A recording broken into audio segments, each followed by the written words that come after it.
Supreme court के इरादे अब स्पष्ट हैं। प्रशांत भूषण जैसे कथित वकीलों की दादागिरी अब सुप्रीम कोर्ट में और नहीं चलेगी। हाल ही में सुप्रीम कोर्ट ने प्रशांत भूषण के भड़काऊ ट्वीट्स पर संज्ञान लेते हुए उसे कोर्ट की अवमानना का दोषी ठहराया है। 20 अगस्त को प्रशांत के अपराध को ध्यान में रखते हुए आवश्यक दंड की घोषणा की जाएगी। इस निर्णय को justice Arun Mishra, justice BR Gavai और जस्टिस कृष्ण मुरारी की संयुक्त पीठ ने सुनाया, जहां पर यह स्पष्ट किया गया कि संविधान द्वारा प्रदान की गई अभिव्यक्ति की स्वतंत्रता का अर्थ यह बिल्कुल नहीं है कि इसका उपयोग कर देश के किसी भी संवैधानिक संस्था को अकारण अपमानित करने की भी छूट मिले। सच कहें तो जो इस निर्णय से सुप्रीम कोर्ट ने अक्सर ही विपरीत निर्णयों के लिए कोर्ट को अपमानित करने वालों को एक कड़ा संदेश भी दिया है कि अब उनकी दादागिरी सुप्रीम कोर्ट में और नहीं चलेगी।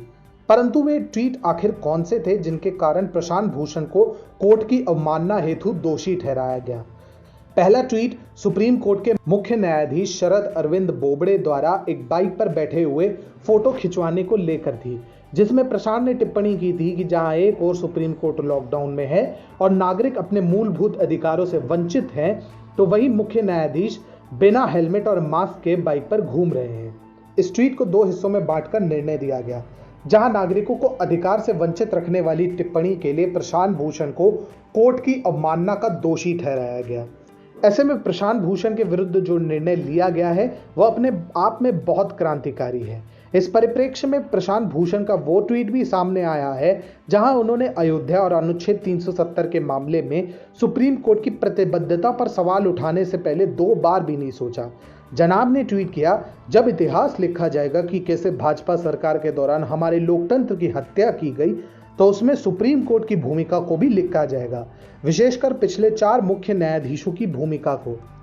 सच कहें तो इस निर्णय से सुप्रीम कोर्ट ने स्पष्ट किया है कि जनहित याचिका के नाम पर वामपंथियों की दादागिरी अब और बर्दाश्त नहीं की जाएगी। जब से PIL यानी जनहित याचिका को सुप्रीम कोर्ट द्वारा 1986 में लाया गया, तब से प्रशांत भूषण और इंदिरा जयसिंह जैसे एक्टिविस्ट के लिए मानो एक लाइफलाइन बन गई, जिसके दम पर वे जानबूझकर केंद्र सरकार द्वारा देश की भलाई में लाए जा रहे प्रोजेक्ट्स पर रोक लगाने के लिए PIL पे PIL किए जा रहे थे।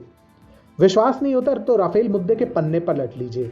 एक अहम एयरफोर्स डील को किस प्रकार से जानबूझकर एक घोटाला में सिद्ध करने का इन वामपंथियों ने प्रयास किया, ये किसी से नहीं छुपा है। इस विषय पर प्रकाश डालते हुए अटॉर्नी जनरल KK वेणुगोपाल ने कहा था, PIL का दुरुपयोग होने के कारण जुडिशियल एक्टिविज्म में अप्रत्याशित उछाल आया है। इन PIL को जरूरत से ज्यादा पब्लिसिटी दी गई थी, जिसके कारण जिन PIL को कभी कोर्ट में दिखना भी नहीं चाहिए था, वे भी दायर हुए हैं। सच कहें तो प्रशांत भूषण जैसे पार्ट टाइम अधिवक्ताओं और फुल टाइम एक्टिविस्ट के लिए यह निर्णय किसी करारे तमाचे से कम नहीं है।